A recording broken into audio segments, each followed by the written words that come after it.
Əziz xanımlar, bugün sizə yenə də göbələk infeksiyası haqqında məlumat verəcəm. Göbələk infeksiyası qadınları çox narahat edən durumlardan biridir. Bəs nə üçün göbələk infeksiyası belə narahat edir və tez-tez kəskinləşə bilər? Çox vaxt xanımlar düşünürlər ki, bu cinsi infeksiyadır və əks cinsdən keçən bir infeksiyadır. Lakin göbələk infeksiyası cinsi infeksiya hesab olunmur.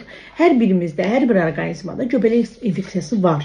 Lakin immun sistemindən asılı olaraq, flora pozundan asılı olaraq göbələk infeksiyası ağırlaşa bilir. Əlbəttə ki, burada bizim qidalanma rasionumuz, gigiyena qaydalarına əməl etməyimiz də çox mühüm rol oynayır. Necə olur göbələk infeksiyası aktivləşir? İlkin olaraq glikogenlə məhsul, glikoz ilə məhsul, yəni karbohidrat məhsullarının çox istifadə olunması. Karbohidrat məhsulları çox istifadə olunan zaman uşaqlıq yolunda glikogen toplanır və göbələk infeksiyası bu fonda aktivləşə bilir. Digər bir nüans flora pozunluğudur. Flora pozunları isə istər bağırsaq florası, istər uşaqlıq yolu florası, bu fonda da göbələk infeksiyası ağırlaşacaqdır.